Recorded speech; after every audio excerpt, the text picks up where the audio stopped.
Ibu, saudara sekalian. Apa kabarnya sore hari ini? Puji Tuhan ya, kalau kami dari Cirebon, dari Belakamba boleh melayani di tempat ini. Terima kasih Pak Daud buat kesempatan yang diberikan. Jujur sedikit saya mau bicara. Jujur sebenarnya saya takut ya, karena saya belum terbiasa. Saya nggak bisa sebenarnya, tapi saya mau belajar. Jadi saya minta maaf seandainya nanti dalam bawakan pujian saya ada salah-salah ya Bapak Ibu. Tapi kita mau sama-sama belajar untuk memuji, menyembah, meninggikan nama Tuhan. Ya, mari kita akan angkat pujian. Saya undang Bapak Ibu untuk bangkit berdiri. Kita mau angkat pujian Bapak Kau Setia.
Setia kamu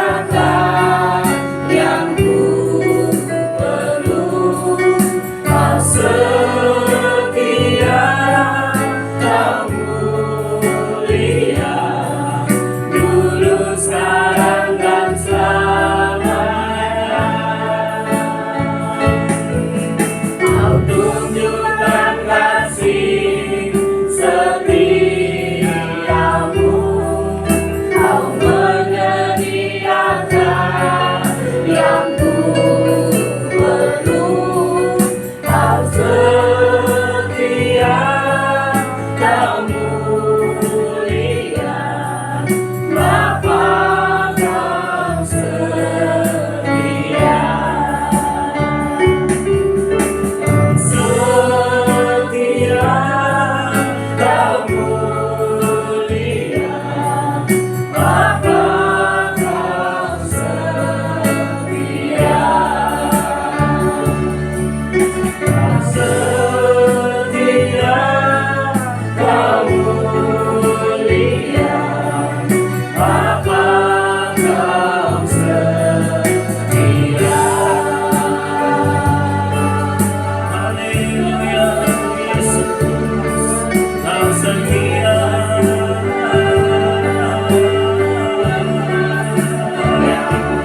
Kami menyembah Yesus,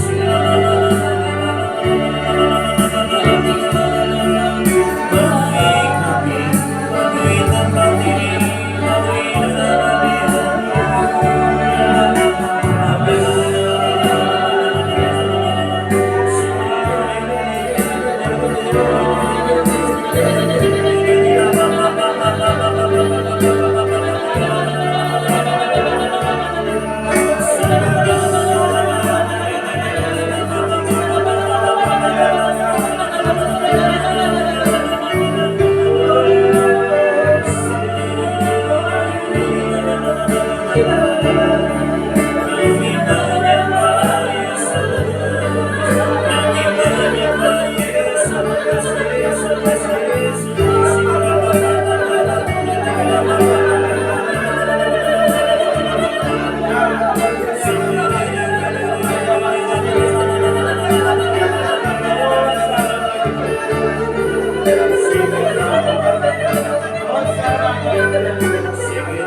cara untuk membuka jalanku. Kau yang lebih mengerti cara untuk menolong hidupku.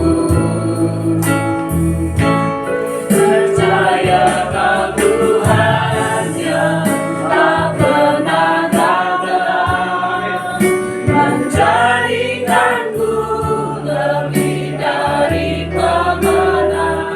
Ku percaya Kau Tuhan yang tak pernah lalai, menepati janji-janji-Mu.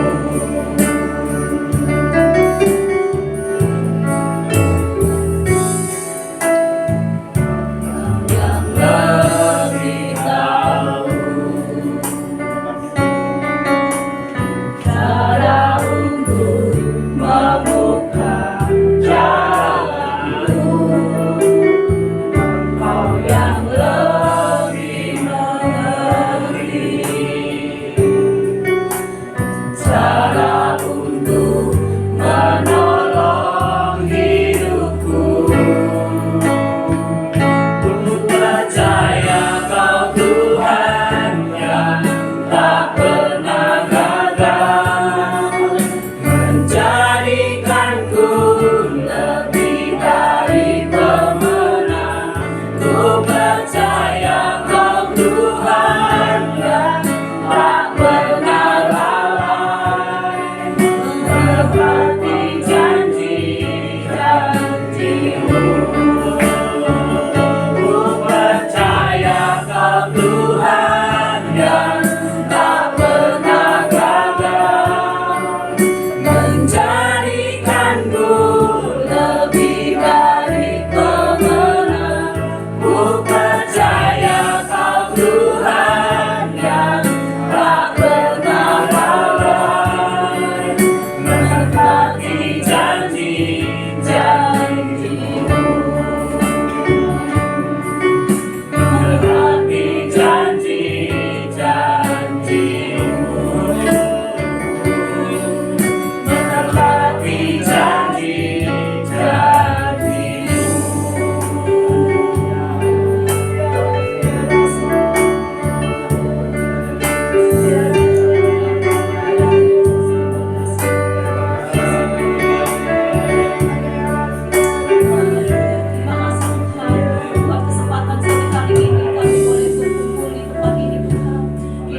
saya ke sana saudara untuk duduk dalam hadirat Tuhan.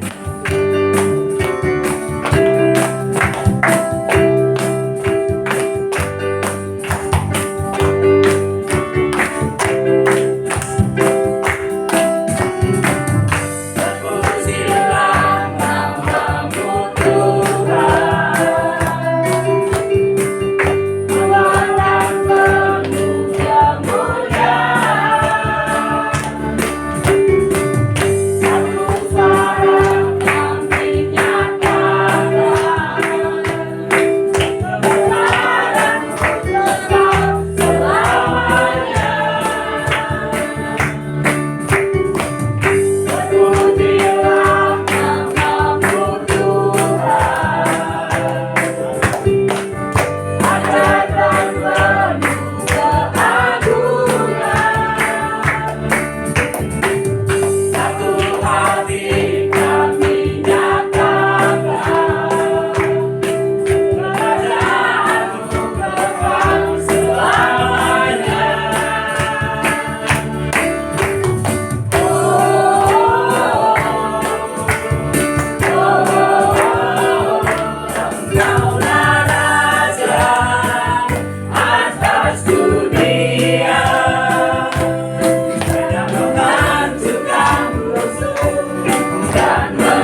sumber kemenanganku, layak berkuasa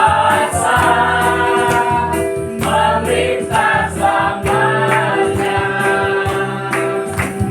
Yesus, Kaulah Raja mulia.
Pertama-tama saya ucapkan terima kasih buat Bapak Daud yang sudah mempercayakan saya untuk ada di tempat ini, dan saya yakin dan percaya Tuhan akan membawa tempat ini menjadi tempat kemuliaan Tuhan dan hadirat Tuhan turun atas kita semua, dan kita bisa merasakan hadirat Tuhan dimanapun kita berada.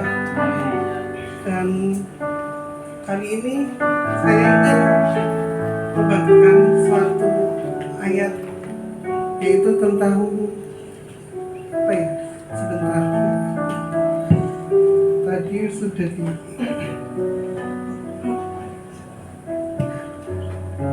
ya kan,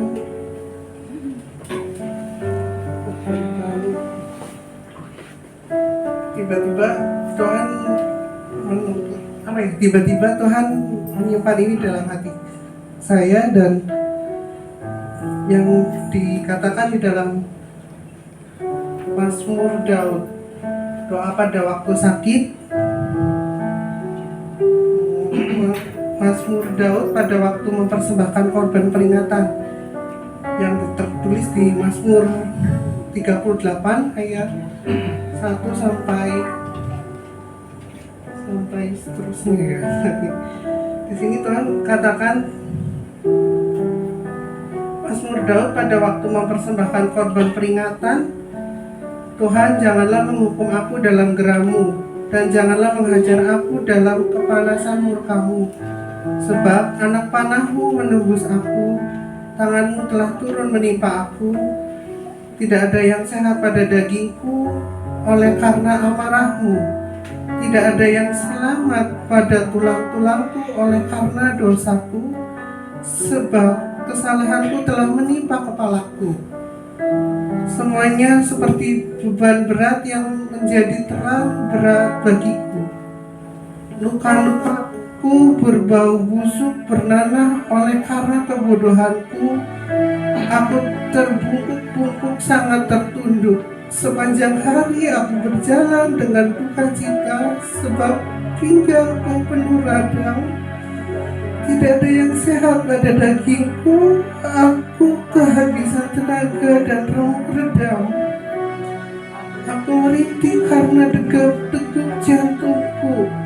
Tuhan, Engkau mengetahui segala keinginanku dan keluhku pun tidak tersembunyi bagimu.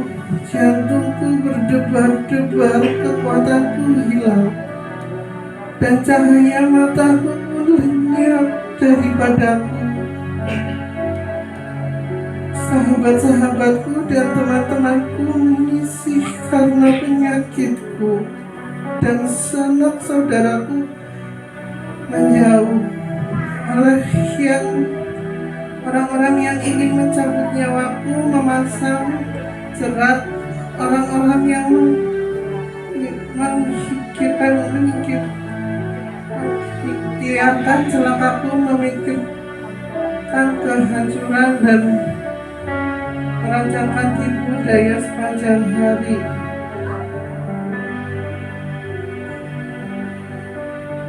Di sini mungkin ya nggak tahu sih kenapa tiba-tiba aku ingin membacakan ini, tapi buat saudara semua yang kayaknya mungkin ada rasa sakit penyakit di dalam tubuhnya, atau saat ini mungkin sedang mengalami yang tidak mengenakan. Sakit penyakit itu bukan karena jasmani kita sakit ya, lebih baik jasmani kita yang sakit tapi batin kita harus tetap kuat, karena hati itu tempat yang paling jujur itu hati daripada batin kita. Mungkin fisik kita mungkin kelihatan cacat, rusak, tapi batinlah yang Tuhan lihat. Tuhan melihat hati dan Tuhan melihat apa yang ingin Tuhan sampaikan pada kita melalui hati kita. Waktu itu aku pernah mendengarkan suatu khotbah, dan di situ diceritakan bahwa ada seorang yang cacat, tapi mereka melihat penglihatan. Sebenarnya mungkin mereka itu cacat secara fisik, tapi batin dan hati mereka terlihat di surga, bahwa mereka memiliki kesempurnaan yang begitu sempurna, yang begitu luar biasa. Jadi bagi saudara semua yang saat hari ini yang menonton secara live streaming atau yang hadir di tempat ini, kuasa urapan Tuhan menjamah kita semua. Biarkan tangan Tuhan yang turun atas kami semua. Biarkan Tuhan turun tangan atas pada malam hari ini, di bulan pertama hari ini ya Tuhan. Kiranya Engkau turunkan Tuhan pujian dan penyembahan kami berkenan, dan yang sakit disembuhkan Tuhan. Semua yang berbeban berat dan memiliki jalan keluar yang terbaik Tuhan, pertolongan-Mu Tuhan, biarkanlah turun atas kami semua Tuhan. Tuhan, ini hati kami Tuhan, ini tubuh, roh, jiwa kami Tuhan. Biarkan kami mengerti hati-Mu dan mendengar suara Tuhan, apa yang kami lakukan dan apa yang harus kami perbuat. Engkau yang menuntun kami Tuhan, tiang awan dan tiang api Tuhan, terus meredupkan hati kami, terus menyala-nyala dalam hati kami, terus menjagai kami dalam setiap perjalanan kami Tuhan.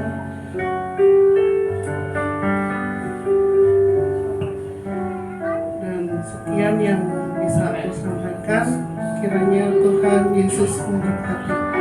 Terima kasih. Tuhan Yesus mencintai kalian semua. Kembalikan kepada Ibu Dewi untuk mengikuti pujian. Puji Tuhan ya saudara. Terima kasih Pak buat kesaksiannya. Ya, Tuhan tahu semuanya tentang kita ya saudara-saudara. Tadi seperti Frank katakan, sekalipun mungkin kita ini sakit, tapi mungkin kita jangan sampai sakit secara rohani ya.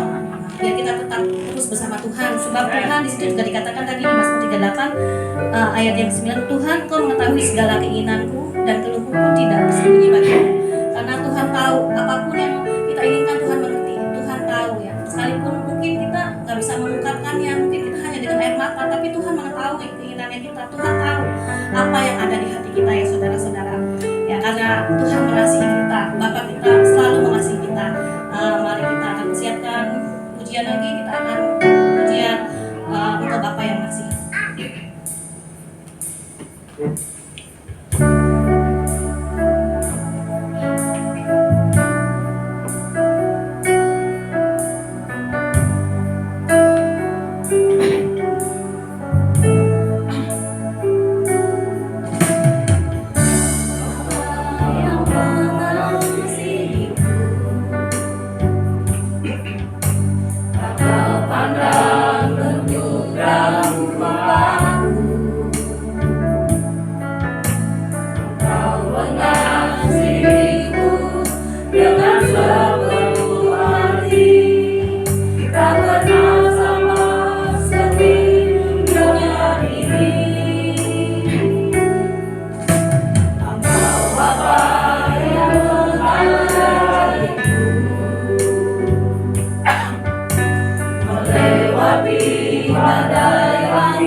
Maka jiwaku tenang,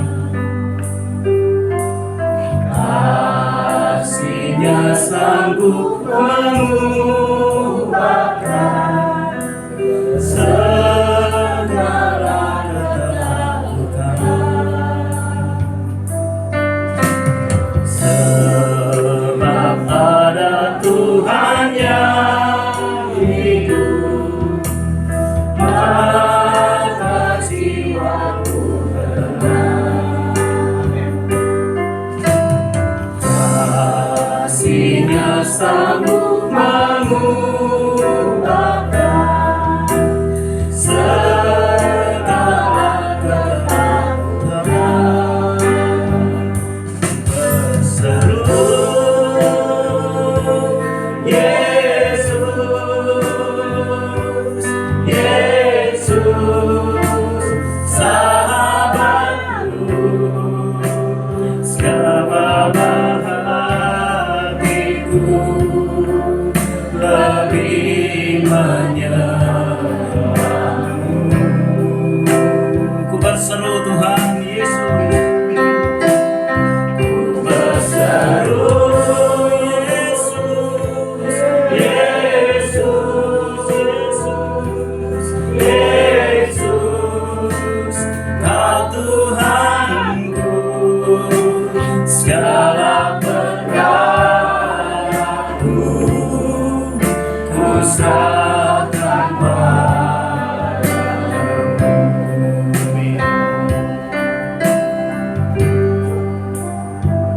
Mari kita renungkan sejenak kasih Tuhan.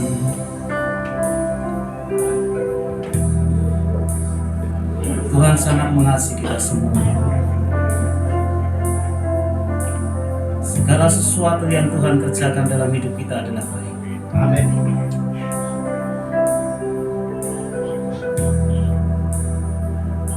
Tuhan ingin setiap kita percaya kepada Dia, seperti Ayub percaya kepada Tuhan. Walaupun dia kehilangan apapun yang dia miliki, dia kehilangan hartanya, dia kehilangan segala miliknya, dia kehilangan anaknya, bahkan dia harus mengalami sakit penyakit kusta. Tapi dalam segala hal, dalam semuanya itu, Ayub tidak pernah berdosa di hadapan Tuhan.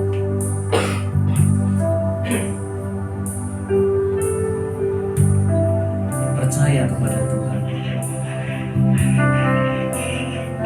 percaya kepada rencana-Nya, percaya kepada Hak-Nya. Terima kasih Tuhan. Sebab ada Tuhan yang hidup, maka jiwaku tenang. Kasih-Nya sanggup mengubahkan segala ketakutan. Ku berseru Yesus, panggil namanya Yesus, Yesus, sahabatku. Mari kita bawa hati kita. Ku bawa hatiku lebih menyembahmu.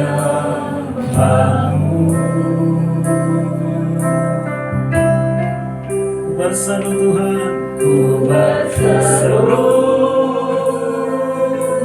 Yesus, Yesus, Kau Tuhanku, segala perkaraku serahkan padamu. Ku berseru Tuhan Yesus, ku berseru. Angkat tanganmu, panggil nama Yesus, Yesus, Yesus, sahabatku. Ku bawa hatiku lebih menyembahmu.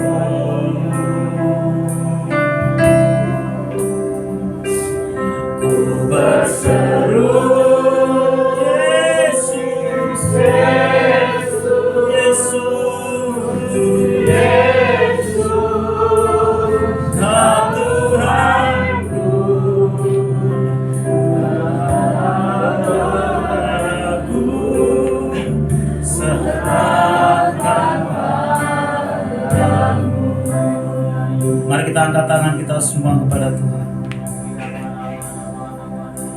Yesus,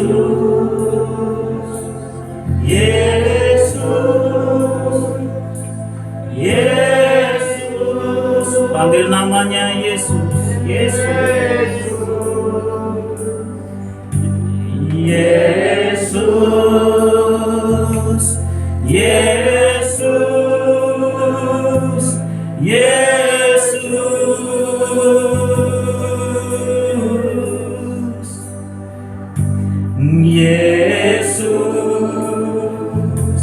Yesus,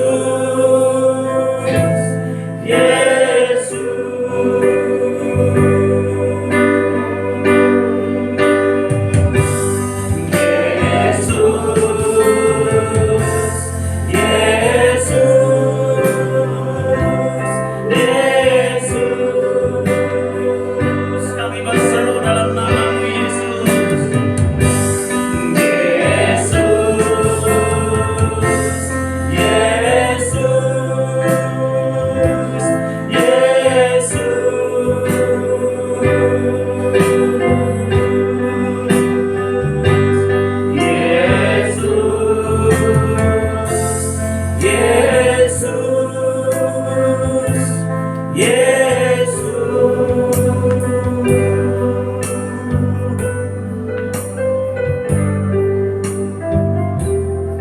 Terima kasih Tuhan.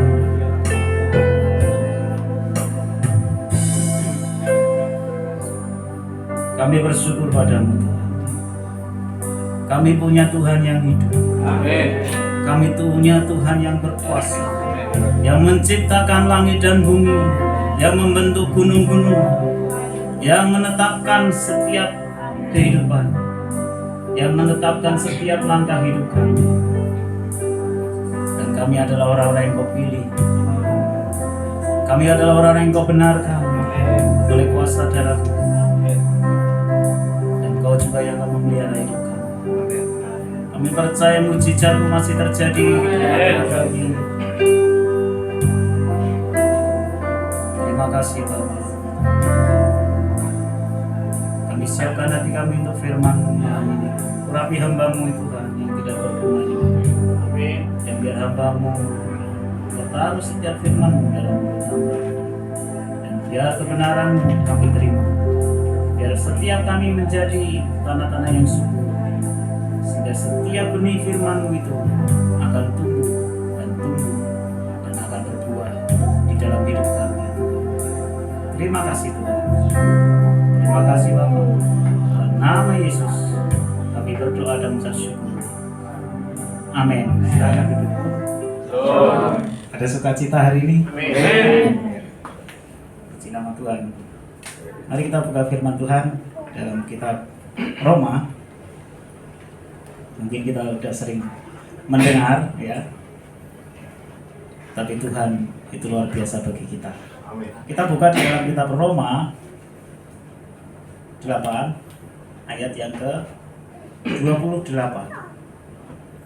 sampai ayat yang ke 20 sampai ayat ke yang ke 30.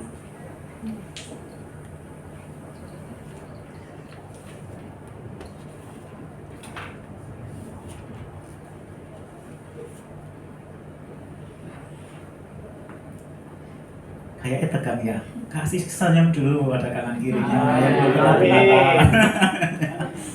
Kita di hadirat Tuhan jangan tegang. Amin. Tuhan adalah Allah yang kasih, ya. Allah yang penuh sukacita. Ya, sukacita Tuhan itu ada di dalam hati kita. Amin. Kalau sukacita hati kita ada, sukacita Tuhan ada di dalam hati kita, ya. Tuhan itu berkata apa? Mintalah apa saja yang kamu kehendaki. Amin. Kuncinya adalah sukacita. Sedang sakit, sukacita. Amin. Sedang nggak punya duit, sukacita. Sedang nggak punya pacar, sukacita. Ya. Mencontohkan diri sendiri. Amin. Karena sukacita, ketika kita bersukacita, Tuhan berkata bahwa mintalah apa saja yang kamu kehendaki, ya, Tuhan akan memberikan. Karena kita bersukacita bukan karena berkat, tapi kita bersukacita karena Tuhan. Amin. Karena Tuhan yang mengasihi kita. Tuhan yang telah menyelamatkan hidup kita, yang telah menebus kita dengan darahnya. Dan kita diberikan anugerah, kita bisa menyembah Tuhan. Amin. Kita bisa meninggikan namanya. Saya mau tanya di sini, ada yang belum bisa rasakan hadirat Tuhan? Ada yang belum bisa rasakan hadirat Tuhan? Hadirat Tuhan seperti apa gitu ya? Tadi waktu siapa ya? Lupa. Fran ya. Fran lagi tadi urapan Tuhan luar biasa bekerja. Amin. Di tengah kita. Itulah hadirat Tuhan. Hadirat Tuhan akan turun ketika ada hati yang haus. Ada hati yang menanti-nantikan Tuhan. Kalau nggak ada hati yang menantikan Tuhan, Tuhan nggak akan datang. Tapi kalau ada hati yang selalu merindukan Tuhan, hancur hati ya kepada Tuhan, Tuhan akan hadir. Karena firman Tuhan berkata apa? Tuhan itu dekat dengan orang yang apa? Remuk hatinya. Amin. Dan Tuhan itu akan selalu menjaga dan melindungi. Tuhan itu dekat dengan orang yang remuk hati, tapi Tuhan itu akan menjauh dari hati yang keras. Hati yang remuk di hadapan Tuhan itu adalah sebagai korban persembahan yang harum, bahkan melebihi dari korban bakaran. Karena hati yang hancur, hati yang haus akan Tuhan, itu Tuhan suka. Mari kita buka dalam Roma 8 ayat 28. Firman Tuhan berkata, kita tahu sekarang bahwa Allah turut bekerja dalam segala sesuatu untuk mendatangkan kebaikan bagi mereka yang mengasihi Dia, yaitu bagi mereka yang terpanggil sesuai dengan rencana Allah. Kita semua dipanggil Tuhan di sini. Amin. Dan kita sudah berjalan dalam rencana Tuhan hari ini. Aminnya pelan. Kenapa? Itu jawaban kita masing-masing. Amin. Tapi kita harus perlu tinggal di dalam rencana Tuhan. Karena di sini kita Tuhan berkata bahwa Allah turut bekerja dalam segala sesuatu, baik itu yang baik, baik itu yang tidak baik. Kalau Tuhan sedang bekerja melalui hidup kita, sedang mengalami sakit penyakit, ya itu Tuhan yang sedang bekerja. Kita tidak bisa menolaknya. Tapi Tuhan ketika bekerja melalui segala sesuatu itu tujuannya adalah untuk mempermuliakan Dia. Amin. Kalau kita sering mendengar tentang Yusuf, ya, apa yang baik yang diterima Yusuf ketika dia pertama pamer jubahnya ke saudara-saudaranya, ya, dia diirini, ya, kemudian diiri, didengki, dibenci, akhirnya apa? Dianiaya, dibuang ke sumur kering, ya. Untungnya sumurnya kering. Ya, sumur kering. Setelah sumur kering, akhirnya apa? Dijual jadi budak. Budak itu dulu kalau budak itu dekat sekali. Jadi dicap. Jadi kalau budak itu dulu ada dicap di sini, ya. entah di punggungnya, entah pokoknya di tubuhnya itu dicap. Ini punya siapa? Misalnya punya Potifar, dicap. Jadi kayak tato ya, kayak capek kayak tato. Jadi nggak akan hilang. Dan dia dijual, dia direndahkan. Padahal mimpinya apa? Dia bermimpi bahwa saudara-saudaranya akan menyembah dia, amin. Akan menyembah dia, akan sujud ya. Dia bermimpi ada matahari ya, bintang sujud menyembah dia. Pulir-pulir gandum punya saudara-saudaranya juga menyembah dia. Tapi yang diterima apa? Jadi budak. Yang diterima adalah hal-hal yang tidak baik. Setelah jadi budak apa? Dibebaskan. Ya, enggak dibebaskan. Dia menjadi kepala di rumah Potifar. Wah, mendapat posisi kepala keluarga, bukan kepala keluarga. Ini adalah manajer, ya, manajernya keluarga, manajernya orang kaya. Tapi Tuhan tidak ingin levelnya hanya di situ saja. Tuhan ingin levelnya lebih tinggi lagi. Karena kalau di rumah Potifar, gak akan mungkin saudara-saudaranya bisa datang untuk sujud kepada dia, amin. Tapi dia harus untuk menaiki level yang lebih tinggi, dia harus dipenjara, difitnah oleh nyonya Potifar, ya. Kemudian dipenjara setelah mengartikan mimpi, ya, juru minum dan juru roti, dia dilupakan. Karena di Alkitab dikatakan setelah beberapa waktu lamanya baru juru minum itu ingat. Tapi itu bertepatan dengan mimpi Firaun. Amin. Dan dia harus mengalami proses. Demikian juga kita sebagai anak-anak Tuhan, kita juga akan mengalami proses. Lagu tadi ya, Tuhan itu tidak pernah gagal. Ya, ku percaya Tuhan tak pernah gagal menjadikanku lebih dari pemenang. Kita harus percaya bahwa Tuhan itu tidak akan pernah gagal untuk menjadikan kita ini lebih dari pemenang. Tapi di dalam proses itu, Tuhan sedang membentuk kita menjadi pribadi-pribadi yang setia, pribadi-pribadi yang kuat dalam Tuhan, pribadi-pribadi yang mengandalkan Dia. Kalau minggu kemarin kita sudah belajar tentang memurnikan, ya, penderitaan itu memurnikan iman kita. Bahkan seperti apa? Seperti emas dimurnikan dalam api. Karena ketika kita dimurnikan, bagaimana kita dimurnikan? Diproses iman kita melalui penderitaan. Iman kita ini belum apa-apanya dibanding dengan para pendahulu-pendahulu kita. Amin. Murid-murid Yesus bagaimana untuk mempertahankan iman? Beberapa waktu lalu saya nonton film-film kisah nyata, ya, yaitu penginjilan di Jepang pada tahun 1633. Mungkin itu zamannya Edo, ya, zaman Edo, orang Jepang. Ketika ada kumpulan orang Kristen, pokok siapa yang Kristen dibantai, dibunuh, dipenteng, ya, di kantung tapi bentuknya kayak salib gitu, dan ditaruh di pantai sampai kedinginan sampai mati. Mereka harus mengungsi, harus tinggal di daerah-daerah yang terpencil daerah ini, tapi mereka tetap dibunuh. Itu untuk mempertahankan iman. Amin. Puji Tuhan, kalau kita sekarang sudah bisa beribadah, kita bisa menyembah Tuhan, berikanlah waktu untuk kita beribadah. Amin. Karena banyak orang pengen beribadah tapi sulit. Ya, bagaimana penginjilan di Cina, ya, di negeri Cina sana, penginjilan itu sampai ke bawah-bawah tanah, ya. Kita orang Indonesia bersyukur karena kita masih memiliki waktu untuk kita bisa beribadah. Makanya itu gunakan waktu, kesempatan untuk kita beribadah. Karena memang cirinya orang nih, kalau nggak ditekan santai. Amin.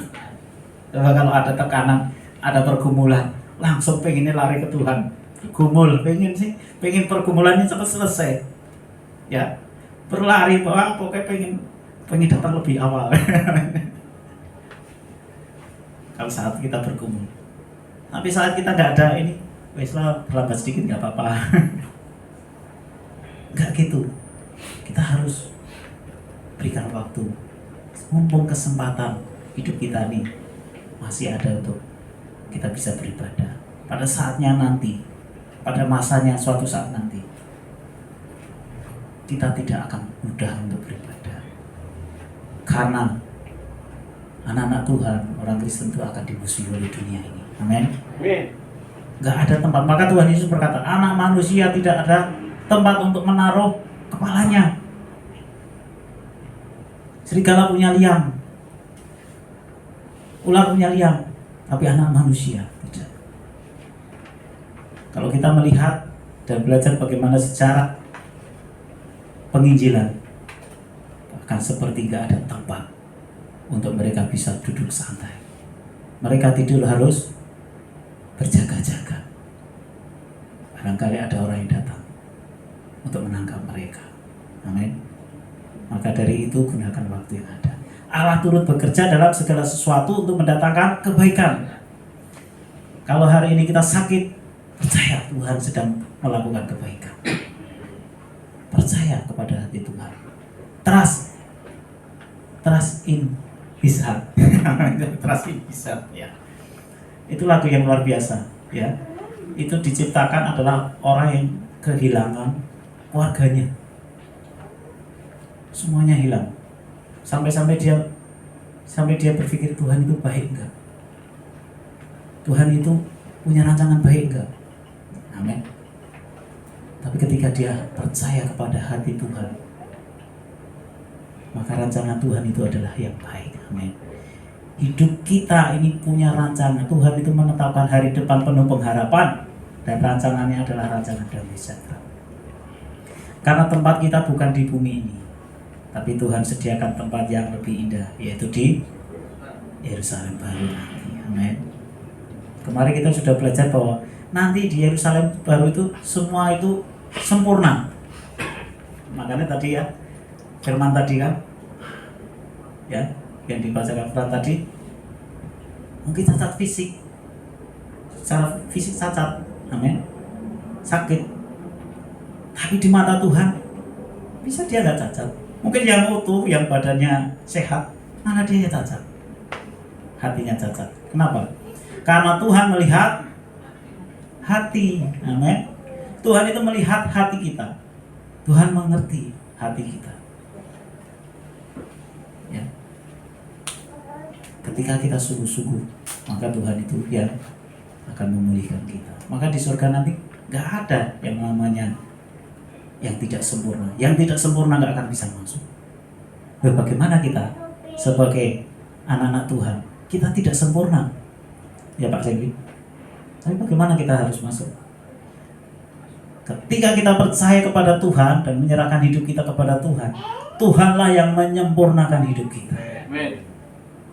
Tuhan yang menyempurnakan hidup kita, maka kita bisa masuk di Yerusalem baru nanti. Ya. Allah itu turut bekerja dalam segala sesuatu, baik itu dalam keadaan baik, baik itu dalam keadaan yang menurut kita tidak baik. Tapi ketika kita sungguh-sungguh percaya kepada Tuhan, ya, maka segala sesuatu yang dilakukan Tuhan itu adalah baik. Ya, terus selanjutnya adalah bagi mereka yang terpanggil sesuai dengan rencana Allah. Tapi ada komanya. Yang terpanggil sesuai dengan rencana Allah.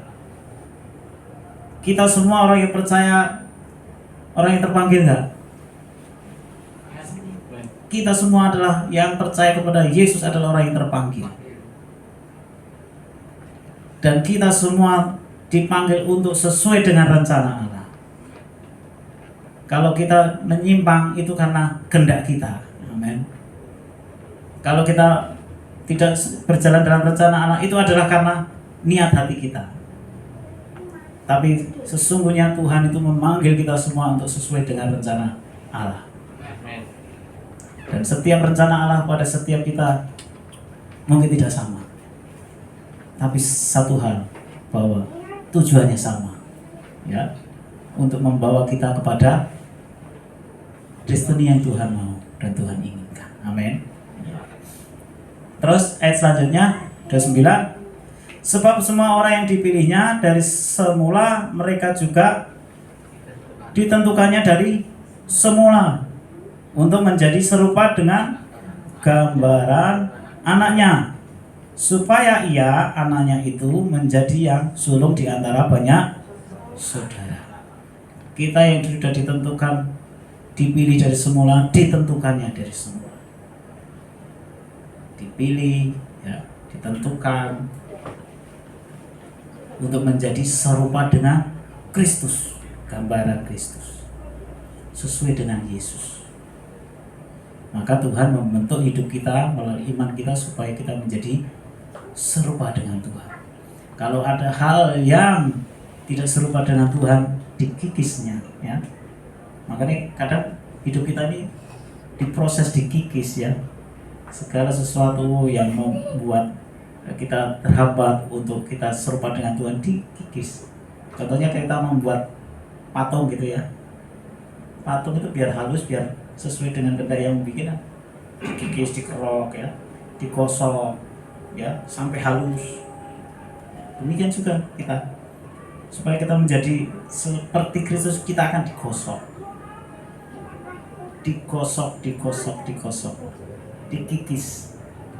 Kedagingan kita dikikis, kekerasan hati kita dikikis, karena Tuhan ingin menjadikan kita serupa dengan gambaran anaknya, yaitu Yesus Kristus, ya. 30. Dan mereka yang ditentukannya dari semula, mereka itu juga dipanggilnya, dan mereka yang dipanggilnya, mereka itu juga dibenarkannya, dan mereka yang dibenarkannya, mereka itu juga dimuliakannya. Kita ditentukan, kita dipilih, ditentukan, kemudian kita juga dipanggil, ya. Setelah dipanggil, kita juga dibenarkan. Jadi kalau ada hal-hal yang mungkin di hidup kita masih ada yang tidak berkenan di hadapan Tuhan, Tuhan yang akan membenarkan kita. Caranya bagaimana? Ya, Tuhan paksa tadi, dikikis tadi, ya, dibentuk, diproses. Nah, itu supaya kita dibenarkan, supaya hidup kita berkenan di hadapan Tuhan, karena kita adalah orang yang dipilih. Amin. Dan itu semua adalah kasih karunia. Kasih karunia kalau kita ini diselamatkan. Kasih karunia kalau kita ini ada hidup hari ini. Kasih karunia kalau kita diberkati. Kasih karunia kalau kita punya mobil. Amin. Kasih karunia kalau kita punya rumah. Kasih karunia kalau kita masih hidup sehat. Kita masih bisa memuji Tuhan. Semua itu kasih karunia. Karena tanpa kasih karunia, hidup kita ini sia-sia. Tidak mungkin orang itu benar dengan kekuatan. Tapi sebenarnya yang membenarkan itu adalah Tuhan. Mari kita buka di dalam kitab Yohanes, ya. Yohanes 3 ayat 27.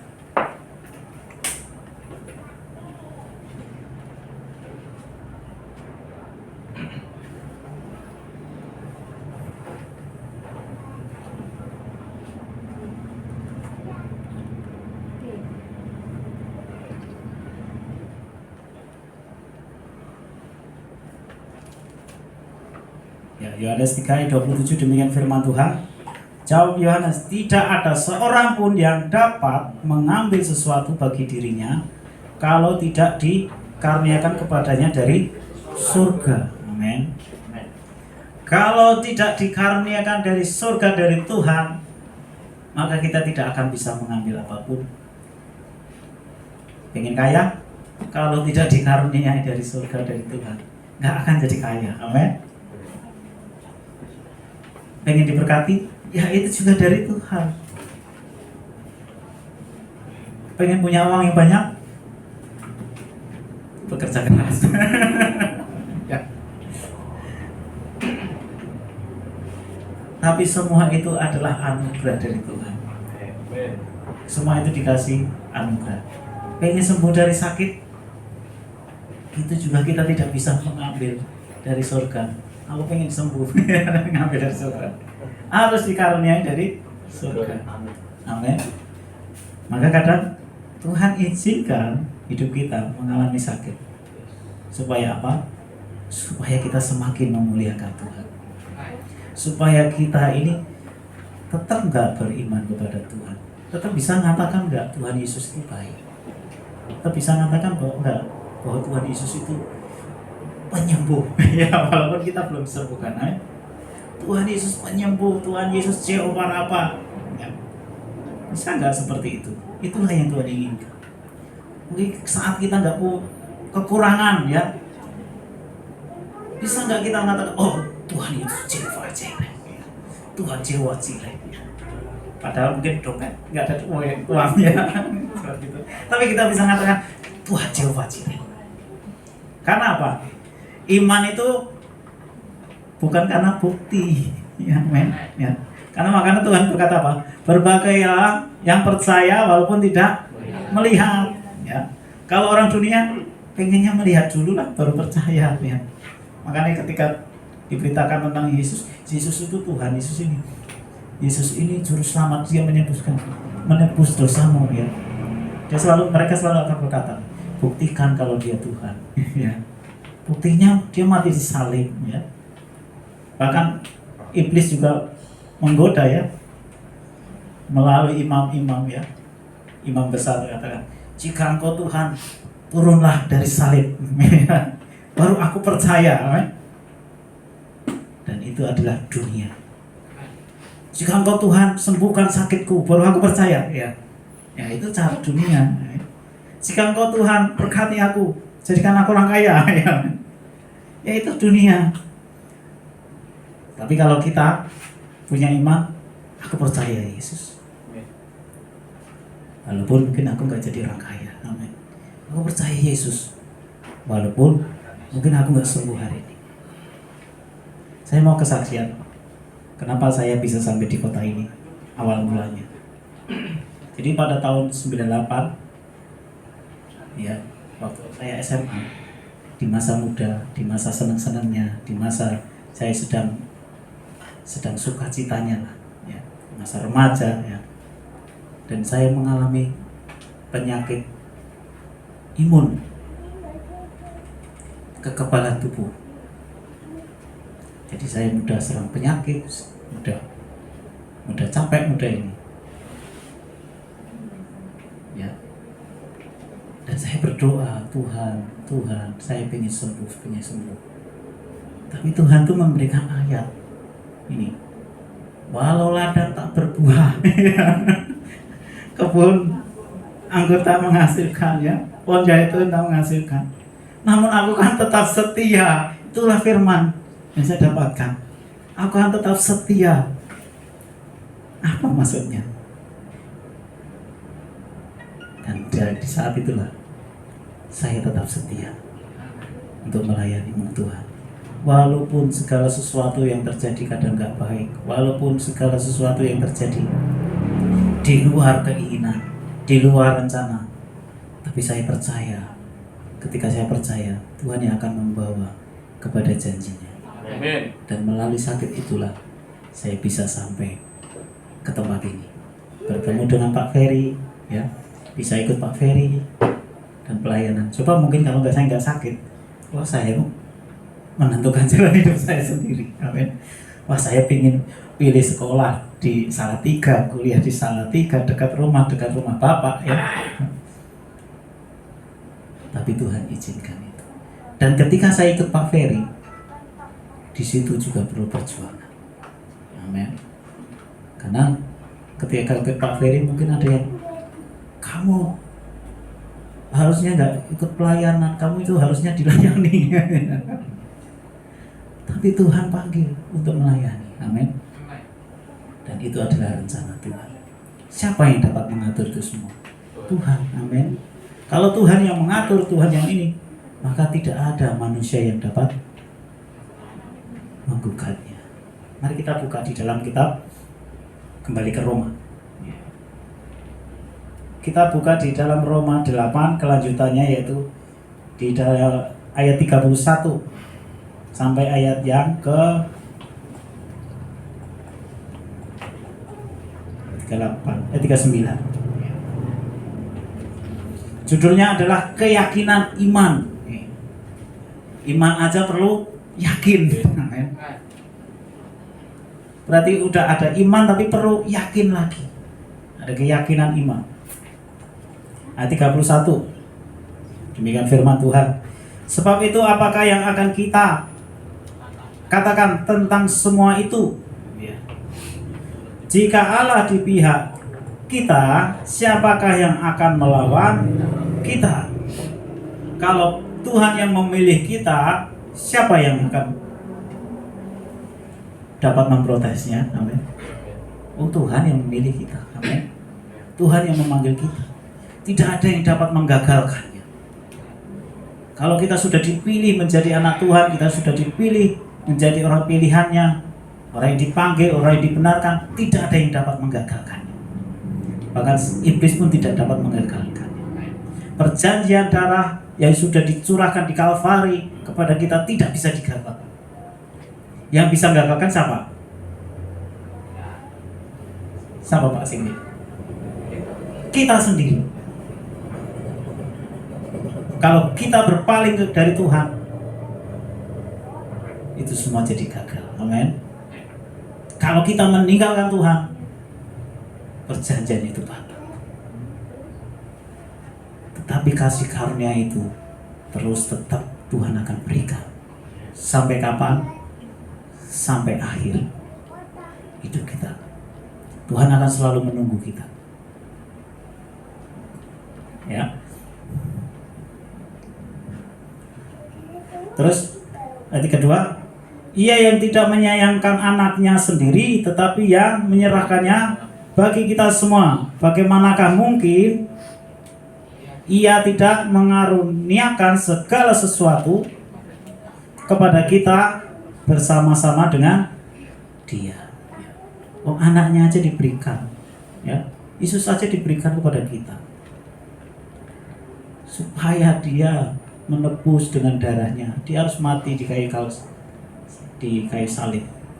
Dia mati di Kalvari supaya menebus hidup kita. Tuhan aja yang gak menyangka. Apalagi segala sesuatu. Apalagi tentang berkat. Apalagi tentang kelimpahan. Apalagi tentang kesehatan. Apalagi tentang kesembuhan.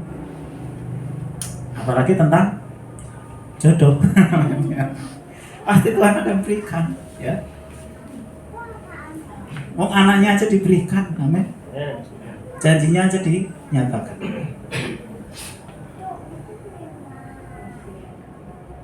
Terus ayat 33. Siapakah yang akan menggugat orang-orang pilihan Allah? Siapa yang akan menggugat? Kalau misalnya, lo enak ya orang Kristen, kalau berdosa tinggal mengaku dosa terus selamatkan, ya.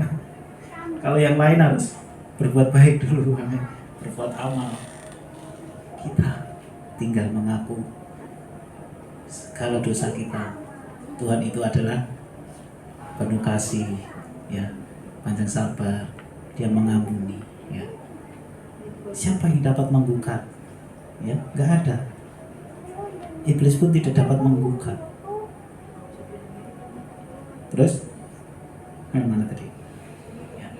Allah yang membenarkan mereka.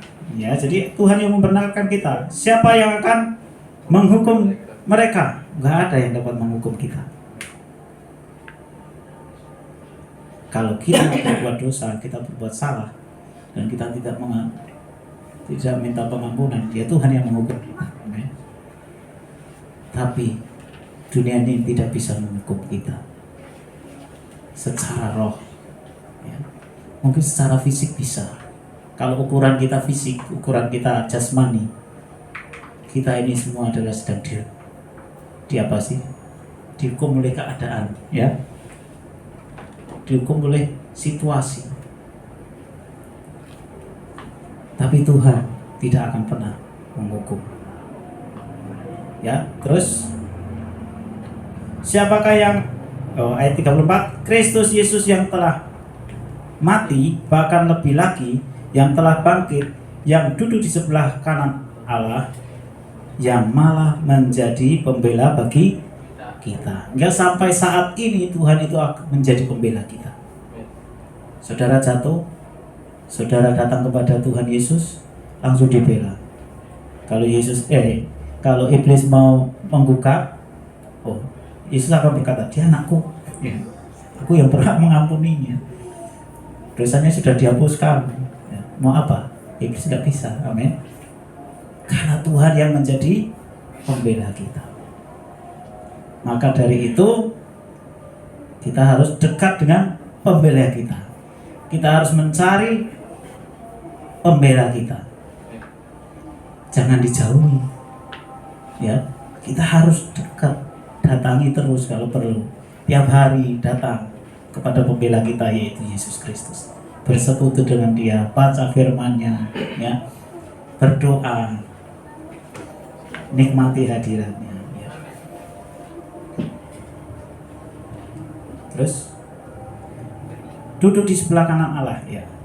Terus ayat 35. Siapakah yang akan memisahkan kita dari kasih karunia Kristus? Ya. Siapa? Gak ada. Ujian itu Tuhan pakai untuk memurnikan iman kita. Tapi kasih karunia Kristus tidak akan bisa dipisahkan, kecuali kita sendiri akan meninggalkannya. Kalau kita gak kuat iman kita, kalau kita berpaling dari Tuhan. Tapi selama kita memandang Tuhan Yesus, selama hati kita mengarah kepada Tuhan, selama kita terus dekat dengan Tuhan, kasih karunia itu tidak akan pernah putus. Karena tidak akan dapat yang memisahkan kita dari kasih karunia Kristus. Maka dikatakan penindasan atau kesesakan atau penganiayaan atau kelaparan atau ketelanjangan atau bahaya atau pedang, ya, penindasan kah, kelaparan kah, penganiayaan kah, ketelanjangan kah, ada lagunya itu, ya. Apa yang dapat memisahkanku? Ini ada ayatnya di sini. Dari kasih-Mu Tuhan sahabatku, ya. Sakit penyakit, ya, penderitaan, ya. Tak satu pun kasih karunia itu dapat dipisahkan oleh keadaan seperti itu. Terus ayat 36, seperti ada tertulis, oleh sebab Engkau kami ada dalam bahaya maut sepanjang hari, kami telah dianggap sebagai domba-domba sembelihan. Jadi bagaimana anak-anak Tuhan, orang yang mempertahankan iman hingga sampai saat ini? Iman itu, iman Kristus itu kita terima karena ada orang-orang yang selalu seperti orang-orang domba yang di dalam pembantaian untuk mempertahankan iman. Makanya kalau sudah percaya Yesus, pertahankan, ya. Bahkan lebih lagi. Terus ayat 37, tetapi dalam semuanya itu kita lebih daripada orang-orang yang menang oleh Dia yang telah mengasihi kita. Kita dikatakan lebih dari pemenang adalah ketika kita bisa bersyukur dalam sakit penyakit, kita bisa bersyukur di dalam penderitaan, kita bisa bersyukur di dalam ketelanjangan, kita bisa bersyukur dalam penganiayaan, kita bisa bersyukur di dalam bahaya sekalipun. Maka dikatakan lebih dari pemenang. Kalau menang, ya, wah, imanku jadi, ya, janji Tuhan digenapi, itu baru pemenang. Misalnya, ya, kita mendapat janji Tuhan, ya, terus janji itu digenapi, itu dikatakan bahwa itu baru pemenang, ya, karena kita bisa tetap beriman sampai janji Tuhan itu digenapi. Tapi yang lebih dari pemenang adalah ketika kita bisa tetap menyembah Tuhan seperti Sadrak, Mesah, dan Abednego, ya. Walaupun sekalipun Tuhan gak menolong aku, sekalipun Tuhan, ya, meninggalkan aku, dengarlah aku tidak akan sujud menyembah kepada patung yang raja bikin. Amin. Aku akan tetap menyembah Tuhan. Ya, itulah yang dikatakan lebih dari pemenang. Dalam bahaya, dalam keadaan ketelanjangan, kelaparan, ya, sakit penyakit apapun, aku tetap menyembah Tuhan. Nah, itu dikatakan kita lebih dari pemenang. Kita tidak pernah mengatakan mengutuki Tuhan. Kita tidak pernah mengatakan, wah Tuhan Yesus nggak baik ya. Tapi kita tetap mengatakan Tuhan Yesus baik. Tuhan Yesus baik. Ya, itulah kita lebih dari pemenang. Sebab aku yakin bahwa baik maut maupun hidup, baik malaikat-malaikat maupun pemerintah-pemerintah, baik yang ada sekarang maupun yang akan datang, ataupun kuasa-kuasa baik yang di atas maupun yang di bawah, ataupun sesuatu makhluk lain tidak akan dapat memisahkan kita dari kasih Allah yang ada dalam Kristus Yesus Tuhan kita. Jadi semua yang ada di dunia ini, di bumi ini, tidak akan lepas dari kasih Allah. Amin. Pemerintah kita ada kasih Tuhan atas Indonesia. Ada kasih Tuhan atas Kota Tegal. Ada kasih Tuhan atas Cirebon. Ya. Ada kasih Tuhan atas Bulakamba. Atas seluruh Indonesia. Karena tidak dapat dipisahkan. Tapi kasih itu bisa ditemukan di mana?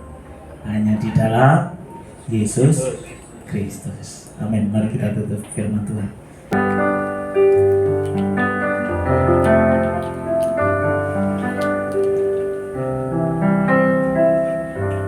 Apa yang dapat memisahkanku dari kasih-Mu, Tuhan sahabatku? Kalau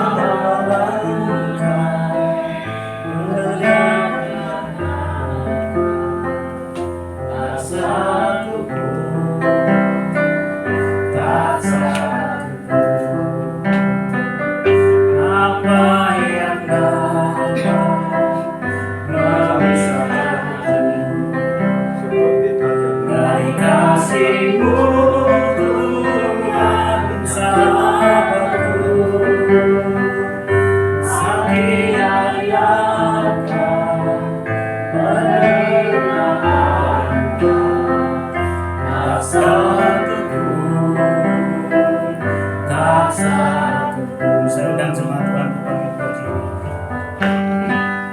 Apa yang dapat memisahkanku dari kasih-Mu, Tuhan sahabatku?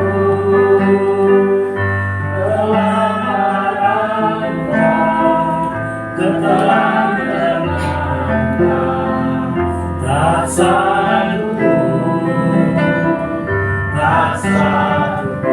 Apa yang dapat memisahkan kita? Apa yang dapat memisahkanku dari kasih-Mu, Tuhan sahabatku? Mari rayakan penderitaan, tak satu, tak satu. Tiada satu pun setinggal Yesus, sahabat yang sejati. Dalam bahaya Kau menggendongku,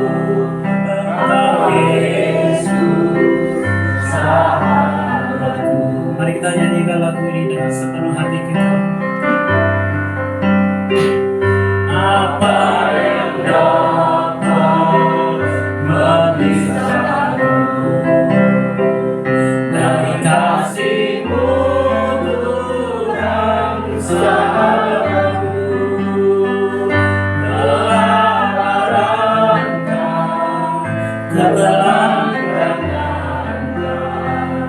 tak satu pun, tak satu pun. Apa yang dapat memisahkan kita? Apa yang dapat memisahkanku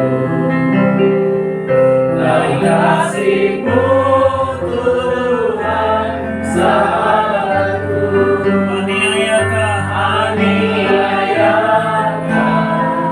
penderitaannya, tak satu pun, tak satu pun. Tiada satu pun seperti Kau, Yesus, sahabat yang sejati. Dalam bahaya Kau menolongku, Engkau Yesus, sahabatku. Tiada satu pun, tiada satu pun seperti Kau, Yesus, sahabat yang sejati.